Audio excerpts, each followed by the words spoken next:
On this program, we've gathered together a group of experts to talk about terrorism, real or imagined, at home or abroad.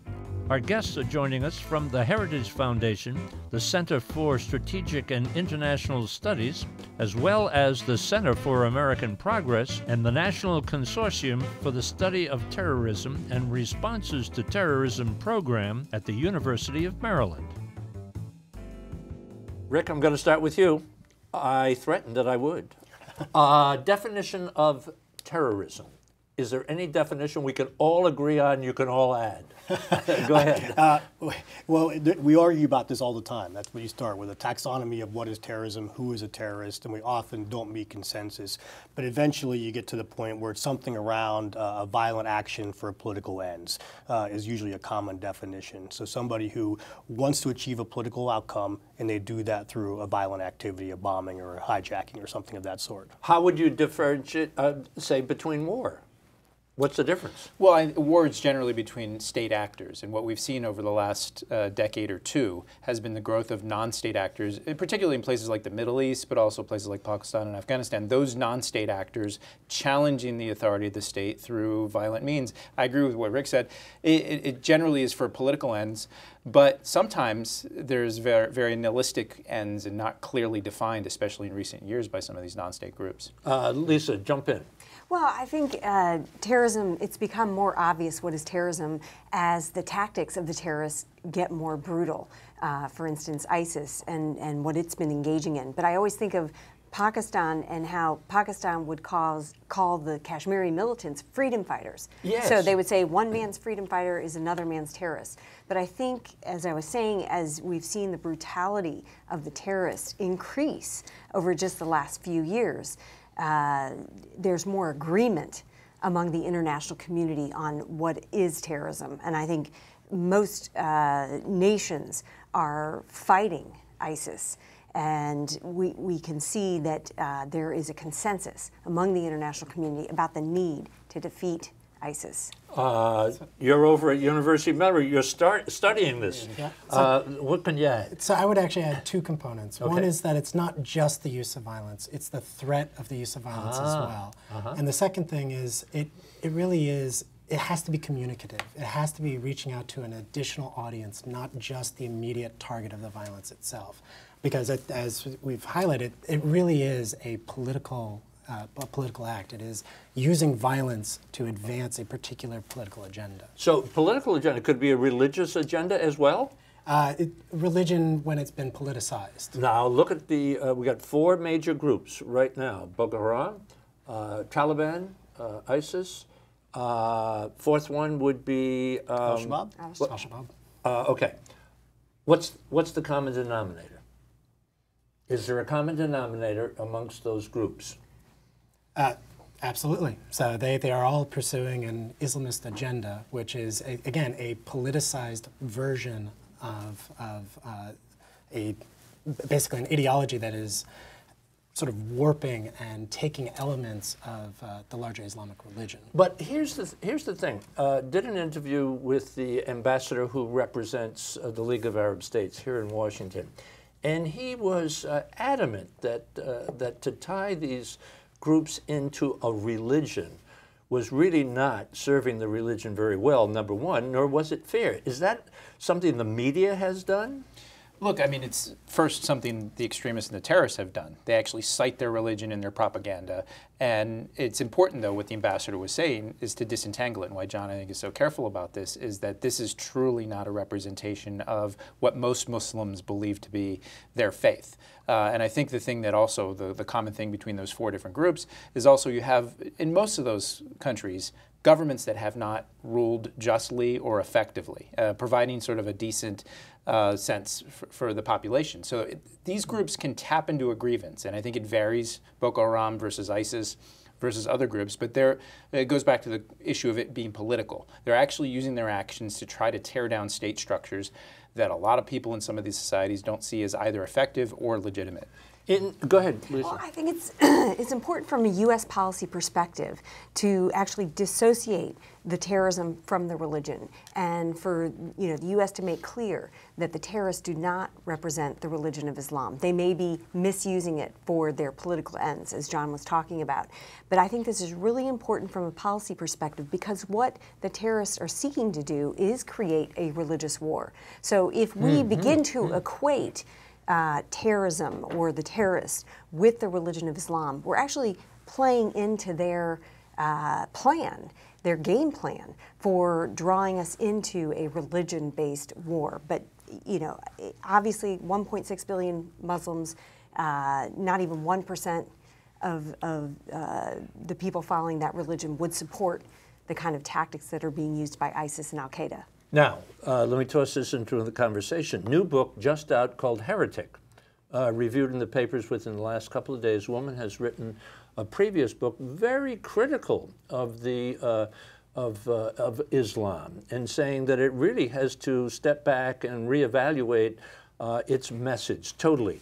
Brian, you were shaking your head. Yeah, I mean, that's one of many books that have come out. You can look at the literature, and especially since 9/11, but even before that, there are many different voices within Islam, those who were raised in the faith, who've been calling for a reformation or a change and a rethink. So oftentimes, we in the West or in the United States say, where are all those voices that are calling for change? And she's one of them. There's multiple voices. I think the real key here, though, is will those leaders in various societies, will the leaders in the Gulf countries and others actually implement the reforms that I think are needed that will lead it? And will they provide for space for people to debate some of the eternal principles of the religion? And that's important. What Brian points out is that a lot of these groups, Al-Qaeda aside, which really had a global agenda, the agenda for most of these groups is regional, it's local, and they want to take care of their perceived enemy that's local. And right now, that is these regimes that they think are not consistent with the tenets of Islam. So their target is that government and overthrowing those governments and putting Islam in place, and then from there potentially expanding out, if you want to take it down the road of a caliphate, which is very different than what core Al-Qaeda brought about in the mid-90s and early 2000s. Osama bin Laden really sold people that it was a religious war, didn't he? I mean, and he was wrong on that thing. Well, I mean, but he was effective in so many ways, and I know he's a notorious criminal, most hated man in America, and maybe even the world to some people, but at the end of the day, he was very effective in his message. Prior to 9/11, at least from the United States and the Western world, had very little understanding of Islam, very little understanding of the Middle East, didn't pay attention to some of the grievances with these autocratic regimes. With the attack on 9/11 attacks, he changed those perceptions. We have this study at Maryland on terrorism. Arabic linguists now we're fully engaged in the Middle East and trying to understand it. So you're correct about the religion, but as far as bringing Middle East awareness and awareness of Islam, it has really come to the forefront because of him. Let me take a little break. Back to you in a second, John. Tell the folks at home that we've gathered together for folks who are heavily invested in studying this topic of terrorism, something that we've wanted to do for a long time, and thinking that 20 years ago was the anniversary of the Oklahoma City bombing. Boston Marathon just run a couple of days ago. Nigeria 1 year ago, the kidnapping of the 267 girls.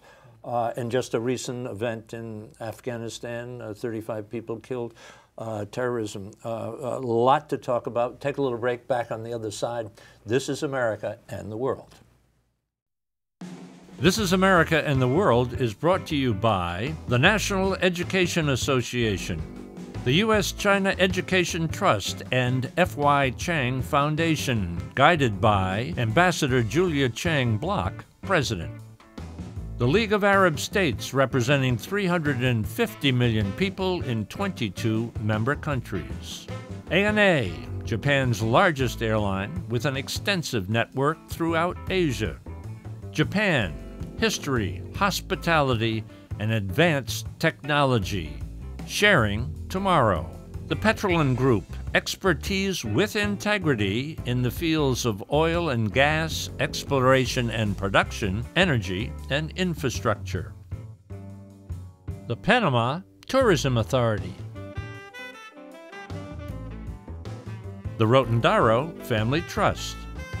The Embassy Series, uniting people through musical diplomacy, presenting international artists in diplomatic settings. And Ventana Productions, television facilities, editing, and distribution services. I was thinking of those that I mentioned, Oklahoma and Nigeria, Boston, Afghanistan. I think the people in Afghanistan were at a bank or something like that, trying to, defenseless people always seem to be the target of terrorism. John, pick up the thread. Yeah, so as Rick mentioned, that there are a lot of different definitions within academia, but there does seem to be a fair amount of agreement, not perfect, mind you, but a fair amount of agreement that the victims tend to be non-combatants. And part of that is to enhance the shock value of the violence against them. Shock, okay. Go ahead. Yeah. Thought, Brian? Well, a big part of it is to provoke a reaction that actually overplays one's hand. And I think that's what happened after 9/11, in my view. I mean, the Iraq War, if we remember the debate we had here in our country and how distorted it actually became, and people became confused and thought Saddam Hussein was somehow aligned with Osama bin Laden. And the reality is that after we went in, invaded, and then occupied, we helped create, inadvertently, a training ground that has created the problem that we're dealing with today. So some of that goes back to, again, being judicious about making sure how we respond, making sure that we're not tying terrorists to a major world religion, but also being very smart about our engagement to make sure, and that's why I think President Obama, we can debate his legacy on this, but he's tried to strike the right balance in the reaction to ISIS. I would argue he was a little late to the game on that. That threat was bubbling up quite a lot, but the key thing is to make sure that when one is attacked like this, whether it's a smaller attack that doesn't kill as many people, but absorbing that shock, having resilience, and then also being strategic about your engagement to defeat the threat in the long run. So we got threat. You mentioned threat a couple of times. Is the threat real or imagined? Rick? Well, I think the threat of terrorism is very real if you're in those regions where these groups are active. In the region, it's like 5 countries, isn't it? Pakistan is one, Afghanistan, Iraq, Syria, and Nigeria. Those are the 5 places that we see continue. India, Philippines, Colombia, Nigeria. I mean, it really is a global phenomenon. Okay, I stand corrected. I stand corrected. But they said of the 18,000 people killed, most of them, 15,000 people, according to a terrorism index that I read, 15,000 of those were killed in those 5 countries. Okay. Yeah, I mean, these groups are going to exploit, and again, the taxonomy on this has changed through the years, what we call undergoverned or ungoverned spaces. The terrorist groups, they need a place to operate, they need a place to train and to plan. And any nation or continent where you find space where the government cannot extend its writ of law, you're going to see illicit activity, which includes terrorism. So you're going to see these groups exploit Iraq, you're going to see them exploit places in Africa and places in southern Philippines where there's not that writ of law that extends beyond the central seat of government. But one thing I would add is, I think our intensive drone strikes in Pakistan's tribal border areas, particularly between 2010 and 2012, really did help degrade al-Qaeda's leadership, its core leadership. However, that doesn't mean that the threat has gone away. In fact, what we've seen is an evolution of the threat, a metastasizing of al-Qaeda with its affiliate groups like al-Shabaab, Boko Haram. We can talk about the definition of affiliate, how much command and control is actually involved there. But the point is, if you look at al-Qaeda and its affiliates or organizations that subscribe to its ideology, they actually are more active, hold more territory than before 9/11. So in some ways, the threat is worse. Even though in the U.S. we haven't had a 9/11 style attack, we've had the Boston bombings, we had the 2009 Fort Hood shootings, but certainly nothing along the lines of 9/11. But we're facing a more diffuse threat where you've got not only al-Qaeda sort of spreading its influence throughout the North Africa and the Middle East, but now ISIS also holding territory in Iraq and Syria, showing up, showing a presence in places like Libya, even Afghanistan. So the threat is spreading.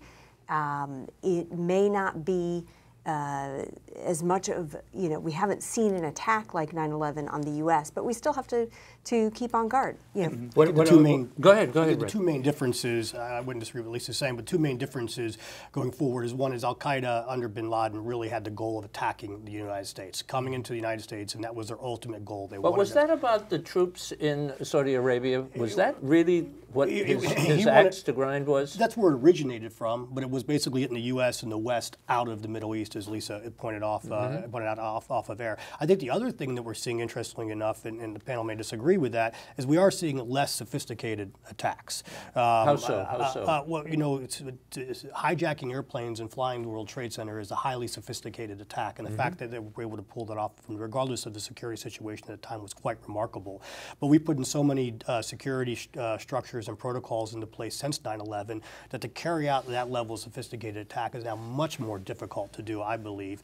And so that's why I think you're seeing a lot more of the barbaric activity. You're seeing a lot of failed bomb plots, as John and I were talking before the show, that it is quite difficult to build a bomb that explodes in the way you want it to, when you want it to. And we've made it much more difficult to do that. Yeah, and I would argue, we've gotten a lot better at going on the defense, being on the defense and stopping a major attack. Here at home. FBI, TSA. It's incredible what they've been able to do, and also given the numbers that are out there, and with this new phenomenon of even American citizens going to ISIS and being recruited by ISIS. We've gotten a little bit better at being on the offense tactically, and I would highlight tactically because, as Lisa said, the drone strikes did have an impact.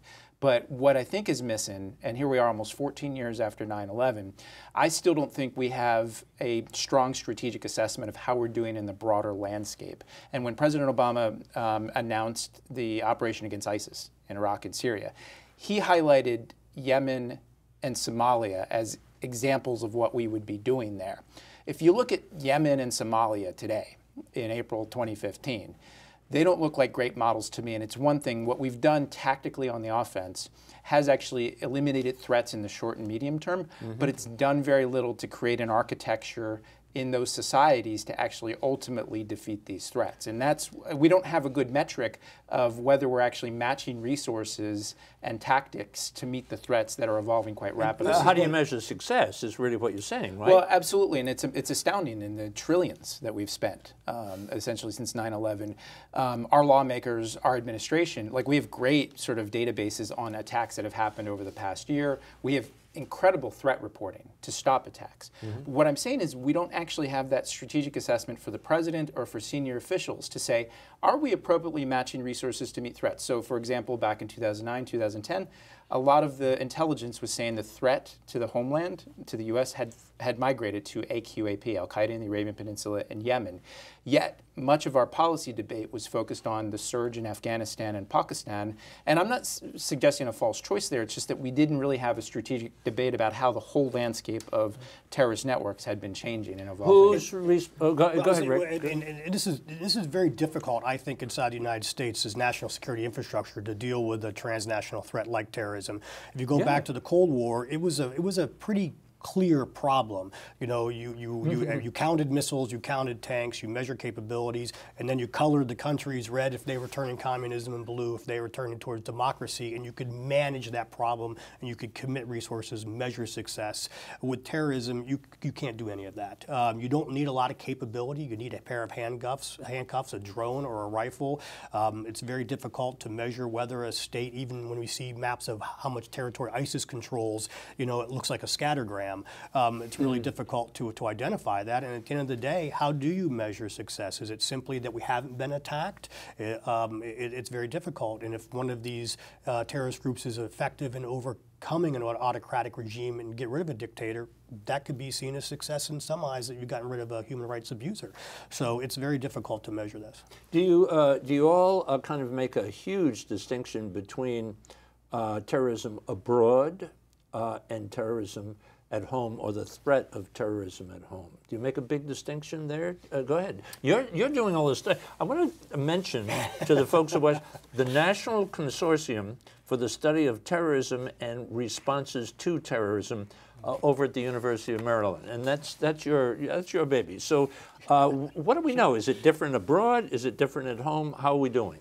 So yeah, START was set up as a DHS Center of Excellence, Department of Homeland Security. So a lot of our focus really is trying to better understand the nature of terrorism in order to improve the security in the homeland. So yes, we look at a lot of the international aspects of terrorism, so the Global Terrorism Database, but a lot of our research focus really is trying to understand what is the nature and the scope of the threat from domestic terrorism or homegrown violent extremists. Okay. What did you come up with? So the good news is that we have had actually very, very, very low levels of terrorism, but that doesn't mean they're not trying. So for probably every one event that we've had in the last 15 years, you have roughly about 30 plots that have been interdicted at various stages. A lot of those are interdicted at the very early, very, very early stages of ideation. If you have an individual who says, I want to do something, and they say it to the wrong person, and they're basically interdicted by law enforcement. Is that a real positive testament to United States citizens protecting ourselves? You know, kind of what you I would say absolutely. If you see it, report it, you know, kind of that kind of a thing? Well, unfortunately, the messaging campaigns along those lines have not gotten as much traction as we might want. So more than half of people surveyed in the last couple of years have never heard of DHS's See Something, Say Something campaign. But that said, people are engaged, and when they do see stuff, they will often report it, and that has actually increased over the years. I was coming out of an airport after we had come back from one of our trips, and there was you know, all the suitcases and luggage is over there, and there's one bag that's hanging over by a pole, and I saw it, and I reacted to it, and somebody from security or something like that was coming through, and I said, there's a bag there, and there's nobody attached to that bag at all. And the guy just kind of blew me off and kept on going. And somebody else came after him as well. And finally, after a couple of people had reported, you could see that he stopped and he was moving in that direction. But I think it is something to be said that we do take care of each other. On the other hand, most people couldn't name one or two people on the Supreme Court. So it doesn't surprise me. It doesn't surprise me that the message is not getting... But they all know 911. They do. Which is great. And go ahead, well, Lisa. I think that's part of it, that we all take care of each other. I think another part of it is the engagement by the local law enforcement officials with the immigrant communities, the Muslim immigrant communities, and you look at the Somali American community, particularly in Minnesota. We arrested, 6 Somali Americans on Sunday. They wanted to join, these young men wanted to join ISIS in Iraq and Syria, and the person that was most important to disrupting that plot was a Somali American within that community who then worked with the law enforcement agencies. So that communication between the local law enforcement and the communities is absolutely critical to disrupting these plots. And I would build on that. It's not just the communication, it's the level of trust that they've been actively seeking to build over the last 10, 15 years. And it has been highly effective in places like Minneapolis, St. Paul, Los Angeles. Let me ask you this question about, sorry to step on the last thought that you had there. Did you want to finish? No, please. Okay, thank you. The media, and I'm talking about the professional media, meaning television, radio, and print, and social media, where everybody has a voice. How much does that help? How much does that hurt in creating an environment of perpetual emergency? Because that's kind of the goal of terrorism, isn't it? To have everybody kind of on edge. Rick, go ahead. Well, it absolutely does. I mean, the social media, serves two purposes. In today's world facing terrorism, the first is it does give the terrorism a social platform, a media platform that they control. 20 or 30 years ago, they would have to get a cameraman or get a newspaper reporter to note what was going on at their attack. Now they can do it themselves. Mm-hmm. They can put it on Twitter or Instagram, and they can control their media messaging. And ISIS has done so. Very effectively. And the other area where this is, we're really seeing this come into play is with the recruiting of the groups as well, and the planning. Again, 30 years ago, you would have to meet in a room, together, and you had to plan in a very, covert, clandestine environment, and you were always under a watchful eye. Now you can conduct pretty much the entire terrorism process through social media. You can recruit, you can train to some level, you can equip, you can do your surveillance, and you can execute the attack orders all by never actually meeting the person who's going to perpetrate the attack. For information about This Is America and the World, and to watch all of our programs, visit our website, thisisamerica.net, and look for us on Facebook and Twitter. This Is America and the World is brought to you by the National Education Association, the U.S.-China Education Trust, and F.Y. Chang Foundation, guided by Ambassador Julia Chang Block, President. The League of Arab States, representing 350 million people in 22 member countries. ANA, Japan's largest airline with an extensive network throughout Asia. Japan, history, hospitality, and advanced technology. Sharing tomorrow. The Petrolin Group, expertise with integrity in the fields of oil and gas, exploration and production, energy, and infrastructure. The Panama Tourism Authority. The Rotondaro Family Trust. The Embassy Series, uniting people through musical diplomacy, presenting international artists in diplomatic settings. And Ventana Productions, television facilities, editing, and distribution services.